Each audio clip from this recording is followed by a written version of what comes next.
All right, welcome into another edition of Locked On Royals. As always, I'm your host, Jack Johnson, and we are joined by a very, very special guest, LP Langevin, fourth round pick of the Royals from this past draft. LP, thanks for joining the show today. Thank you. Thank you for having me. All right, well, we got a little bit to get into here. I know this has been probably a very busy off season for you, so let's just start right there. What have these last couple months been like since the draft? What have you been working on, and what are you preparing to do for the rest of this off season? So I've decided to do my full off season in Louisiana, where I went to school at, instead of staying in Canada, just because of weather. When we get snow up north, it's pretty hard to get outside and be able to train. And also here, I got all the facilities. I'm actually living with my pitching coach of last year, so it's like the best of both worlds, possibly. Just get back, and if you have any questions, you can ask it. But yeah, really busy off season. I mean, I'm at the field. Uh, I hang out with the team that they have, try to help a little bit too at the same time, doing my stuff. But I'm there 6 days a week from 10 to 3 o'clock. I'm just baseball, baseball. And what's cool about here in Louisiana is actually the me and Carson Rockefeller, the second round pick of last Yep. year. Both of us are doing our off season down here. We're both of us are from Kansas City, play for Kansas City, and went to the same school. So it's cool to have at least one more guy in the same organization to train with. So it's pretty cool. Gotcha, gotcha. Well, walk me through that draft day. When you finally get the phone call, you realize you're going to be coming to Kansas City.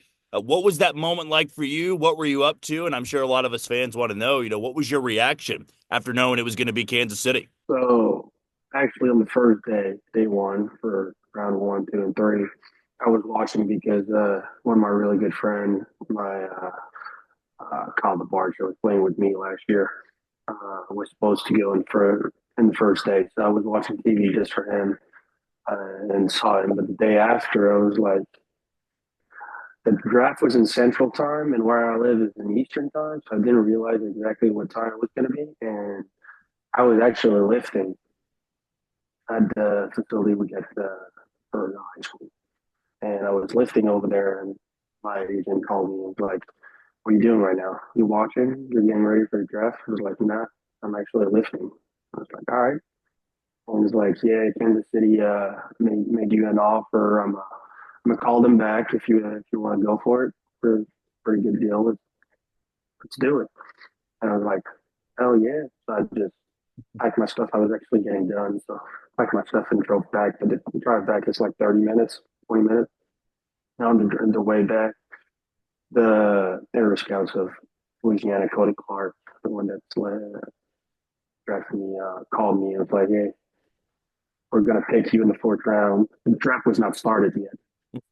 Oh, I knew before the draft, the EV draft was gonna be started that I was gonna be in the fourth round, second pick for Kansas City. So that was pretty cool. And when I got home, I did like nothing happened just for my parents. I just put the computer in front of the TV and watched. And on the second pick, my coach he called me again. It was like, "Congratulations, you're officially a Royal." And I told my mom to like stay quiet a little bit since I'm on the phone, and she just screamed. And I was like, "Come on, mom, on the phone." But yeah, and so it was kind of weird, but at the same time, it's like what you want. I mean, as a scout, if I'm a scout person and I'm about to draft a guy and the guy's lifting right now, like it wasn't planned at all, but it's like the best case scenario. If you want to say. Absolutely. I would be thinking the same thing. Now, along with the hard work, one of the things that I constantly hear about when it came to you was, the fastball that you have, the whiff rate you had on your fastball in college and the spin that it had on it. What can you attribute some of that to? And I know spin right now in baseball is such a big thing. When did you start noticing that a little bit? What can you attribute some of that skill set to with your fastball? Well, the one thing that's nowadays with pitching is everybody's trying to have the grossest pitch possible, the one that moves the most, and all of that, the most disgusting one, which a gift from the Lord above us, probably for me. I never tried that. Like I just got it, which and it goes back to when I was in JUCO my freshman and sophomore year. My freshman year, I was more over the top guy, like a good old barrel finder. I was getting rocked during the fall and ended up not traveling at the start of the spring. So I was like, all right, took that personal a little bit. And I just started working out like crazy, gained like 20 pounds and started. I do not tell you to do that if you're listening and you're a young kid. Do not do that. It's stupid, but I did it and it worked for me. It's not probably not going to work for you. I was long tossing 5 days a week, and I just found my natural arm slot, which is now what it is, which is instead of being on top, it's like really almost sidearm. And I almost like I have big hands, strong grip strength, and all that. So that's easier to spin a baseball with that. And I never knew the movement profile, the spin rate until I got here my junior. First time I ever seen a trackman in my life. And I was like, and my pitching coach was like, oh crap. Are you trying to make ball move that much? And I was like, nah, just throw. And if you want to, like, that's all for spin rate and movement. But for whip rate, for me, it's all mental. Like when I go on the mound, I live by three. There's three quotes that I live by when I on the baseball field. On the baseball field, I'm a completely different human being. One is last year, Coach Diggs, our head coach at UL, had the opportunity to, when he started his coaching career, to coach Hunter Pence. And we had a little Zoom meeting before our regional. And he said, the scariest guy I ever faced is a guy that was a closer for them. I don't remember his name. And he was saying what he was doing, he was getting the ball in his hand mentally, and he was writing, sorry for my language, you on it, and he was thrown. And that's like straight up me. Like I don't care if you want the bit, like you know a fastball is coming, it's coming at you. It's right down the middle, and you're not gonna hit it. If I got that in my mind, untouchable. But as soon as I got a little down, he's like, all right, I should do a slider right here. Now it's like too much for me. So it's almost trying to be a bully on the mound. That's why I feel like being back end of the bullpen is a little bit better for me because of just that mental state. Like a Harold just Chapman, like they just go out there and they just throw gas, they Mm. enjoy. Like they don't care. They just Yep. go there and just unload. So I feel that's probably why the whiff rate and all that in zone is so high. Of course, like matrix on the pitch, but I would say mentally, if you're committed to throw that pitch, like the way I am, Mm. like you're gonna get those results. It could be a slider, it could be a change. Who cares? But if you're committed to throw that the way like I am in my head, Mm. there's no way they're gonna touch it. Well, I like how you bring up the mentality and being more of a back end guy because a couple of the guys that I've talked to in the past, right, if they were closing in college, they said, well, once I get to, the minor leagues, get to high A, low A, I want to maybe start as a starter, or they may tell me to lengthen out a little bit. But I like how you bring up, I like the back end mentality. I like being a closer because of, you just being able to let it eat, basically, being able to throw the fastball the way you do. You can set up different ways. So I guess my next question to you is, going into your first year of professional ball, is that something you'd like to stay the course? Have they told you that it's going to be more of a relief role for you, or is it kind of just up in the air right now? Well, technically, I got drafted as a starter. I think so. I'm pretty sure that's what happened. But I remember talking to Gibby, our pitching director, Mhm. and one of their other pitching coach Nate, and he was saying that after a couple meetings, right after the draft, when we got to Arizona, just a couple meetings with the pitching coach and all that, trying to figure out the way we are, and it was pretty clear just by the way I am mentally and the way I like to pitch that I was going to be like more of a reliever, but probably more a back end guy. And I, I mean, I'm not 100% sure. Like it could change any day of the week, but I'm pretty sure they want me to be a 7, 8, 9th inning guy. I'm pretty sure that is. And I mean, you want me to start, I'll start. You want me to close, I'll close. You want me to be second guy, I'll do it. I just want to be there and try to help the team win. Whatever I can do the best. to make the team win, I'll do. So if it is, they see it as me being in the back end, well, let's go. I just want to win. That's what I want to do. Now, I had read that you had a background in hockey growing up a little bit. So, is that a mentality that did you take anything from your hockey playing days and translate to baseball? I know it's kind of a broad question there, but obviously for those that played hockey, that watch hockey, we're talking a very physical sport and a lot of, announcing your presence with authority. So, did you channel any of that, take it with you on the mound, or how did that work with you making that switch to baseball? Oh yeah, for sure. Like the way we play hockey in Canada. I don't know if you've ever seen on TikTok, YouTube, whatever, Instagram, those speeches that they give before like a football game trying to hide the guys. Well, that's what it is in hockey back home. So me personally, before the game, I listen like I got a quote that I always listen to on my headphones right before I go on the field, right before I go for warm up. So it just get me in that space. And for me, it's like locking. It's two different personalities, which is kind of funny. But last year, speaking on that point of like personality wise and trying to lock in all of that, outside of the baseball, outside of the white lines, my name's LP. And as soon as I crossed the line or opened the gate from the bullpen to go on the mound, nobody on the field was allowed to call me LP. Everybody was calling me Big Maple. That was like my second personality, which for a Canadian, apparently Big Maple is really like used a lot, like John Paxton, James Paxton.